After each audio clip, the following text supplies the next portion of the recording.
bersama-sama anak, terutama anak saya yang besar. Dia berdoa begini, Bunda Maria, saya ingin punya adik perempuan. Ya, kami berdoa bertiga dan ya kami yakin pasti doa saya terkabul. Dialami langsung, itu juga menggelitik saya kan sering sakit serak gitu. Serak itu sampai suaranya hilang. Berobat ke dokter THT, pernah nggak boleh berbicara dalam waktu 2 minggu. Kalau nanti terus menerus bisa-bisa suaranya hilang, pita suaranya rusak. Kebetulan botol saya itu airnya tumpah kesenggol sama jubah Rama kalau tidak salah waktu itu. Tapi saya lupa waktunya kapan itu. Tapi dari sisa-sisa itu saya bawa ke rumah. Saya mohon ke Bunda, pokoknya air ini pasti jadi obat yang mujarab. Saya yakin itu. Halo sobat semua, salam sejahtera selalu Tuhan beserta kita semua. Sehingga kita bisa berjumpa lagi di channel Kebun Doa ini. Pada posting sebelumnya tentang Gua Maria Fatimah Sawer Rahmat di Desa Cisantana, Cigugur Kuningan ini, kita tahu bahwa desa ini adalah sebuah desa yang dinamakan Desa Moderasi Toleransi Beragama yang memberikan keakraban dan toleransi beragama pada masyarakat sekitarnya. Gua Maria Fatimah Sawer Rahmat ini adalah salah satu Gua Maria yang unik. Di samping tempatnya yang teduh, kita pun harus memiliki stamina fisik yang fit, karena kita akan berjalan sejauh 1.400 langkah. Selain kondisi jalan yang mendatar, ada sebagian harus naik tangga yang menanjak sejumlah 500 anak tangga. Kalau dihitung-hitung seakan-akan menaiki gedung sebanyak 25 lantai. Cukup jauh juga ya. Oh ya, saat mengunjungi Gua Maria Fatimah Sawer Rahmat ini, jangan lupa untuk memakai sepatu yang nyaman dan cocok untuk kegiatan dan aktivitas outdoor. Karena jika hujan sebelumnya akan terasa licin, karena lantainya terbuat dari batu alam dan semen saja. Dan jangan lupa membawa botol air minum persiapan jika haus di tengah perjalanan. Dan tidak perlu khawatir kehabisan jika sudah sampai di puncak, karena di atas sudah tersedia air suci yang dapat diminum. Oh ya, jangan lupa bahwa air suci yang di atas itu tidak hanya bisa diminum, tetapi bisa memberikan berkah bagi kita seperti pengobatan dan menyucikan rumah kita dan segala yang ingin kita sucikan. Oh ya, jangan lupa untuk membawa payung karena cuaca tidak menentu, kadang hujan yang mendadak. Jika lupa bawa payung, mungkin memang sudah ditakdirkan harus lebih lama berteduh di sana sambil berdoa di kapel dekat Gua Maria.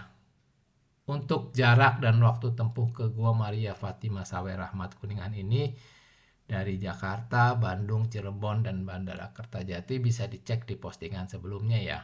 Setelah kita tuh dari Taman Getsemani hingga puncak Bukit Totombok di mana terletak Gua Maria Sawer Rahmat ini, maka kita sekarang dengarkan beberapa orang yang merasakan berkahnya. Salah satunya adalah Bu Mimin yang merasakan berkah memiliki anak dengan berusaha dan berdoa di Gua Maria Fatimah Sawer Rahmat ini. Mari kita ikuti postingan ini hingga selesai, karena pada akhir postingan ini ada sedikit cuplikan tentang bagaimana Bu Monika juga berusaha untuk memperoleh keturunan dengan mengunjungi beberapa orang pintar, berobat ke dokter untuk merencanakan bayi tabung, serta keliling ke 9 Gua Maria lainnya. Dan bagaimana akhirnya? Tanpa berlama-lama lagi, mari kita ikuti postingan ini. Selamat siang. Nama saya Mimi. Saya berasal dari Cisantana. Saya mempunyai 2 orang anak. Yang pertama laki-laki, yang kedua perempuan. Yang tersentuh atau terasa oleh saya dari Gua Sawer Rahmat ini setelah saya punya anak yang pertama umur 4 tahun pada bulan Oktober 92. Saya buka KB, pingin punya anak yang kedua. tapi dari bulan Juli sampai Juli, Agustus, September masih belum dikaruniai. Pas Oktober awal saya dengan anak saya dengan suami pergi ke Gua Maria, lalu berdoa ke Bunda Maria bersama-sama anak, terutama anak saya yang besar. Dia berdoa begini, Bunda Maria, saya ingin punya adik perempuan. Ya, kami berdoa bertiga dan ya kami yakin pasti doa saya terkabul.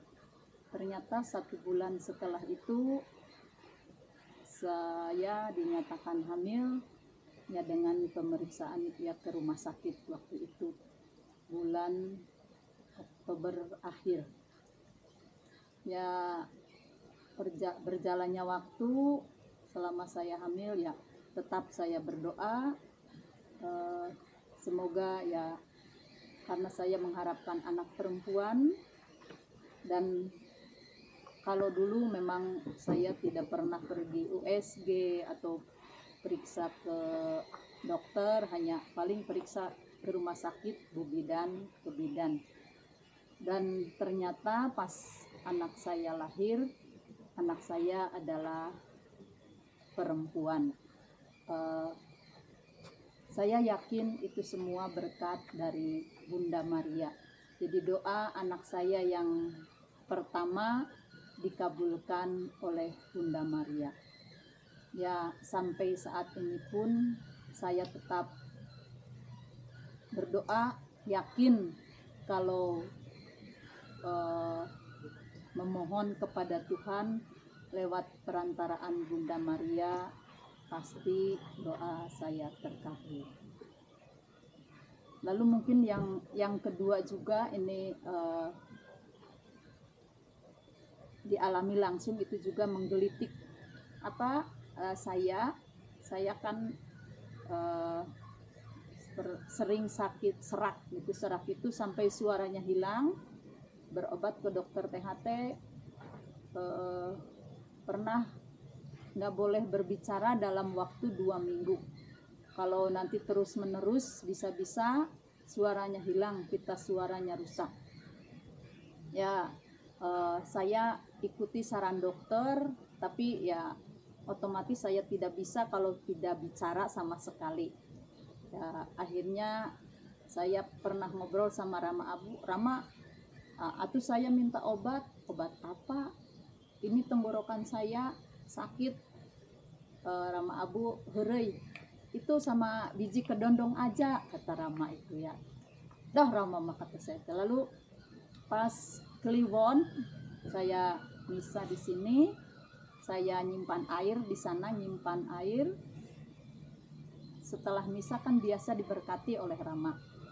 Kebetulan botol saya itu airnya tumpah ke senggol sama jubah Rama kalau tidak salah waktu itu. Tapi saya lupa waktunya kapan itu. Tapi dari sisa-sisa itu saya bawa ke rumah, saya mohon ke Bunda, pokoknya air ini pasti jadi obat yang mujarab. Saya yakin itu. Saya minum, ditambahin air aja, selalu saya minum, dan memang akhirnya tenggorokan saya, pita suara benar-benar bisa sembuh. Saya bilang ke Rama, ternyata air yang menyembuhkan tenggorokan saya adalah air yang dari gua. Semoga dengan channel ini kita bisa memberikan inspirasi dan penyelesaian masalah bagi kehidupan kita. Dalam posting selanjutnya akan lebih seru lagi, karena akan diposting kesaksian Bu Monica yang sudah berusaha dari mengunjungi banyak dokter, mengunjungi orang pintar, sehingga keliling ke 9 Gua Maria. Semoga dengan mengikuti kebun doa ini kita bisa mendapatkan wujud dari doa yang terkabul dalam kehidupan kita semua. Mari kita belajar dari pengalaman-pengalaman umat lainnya dalam menjalankan ibadah dan doanya sesuai dengan jalan Tuhan. Semoga dengan mengikuti channel Kebun Doa ini, semua doa kita bisa terwujud. Sampai jumpa di postingan berikutnya. Salam sejahtera menyertai kita selalu. Amin.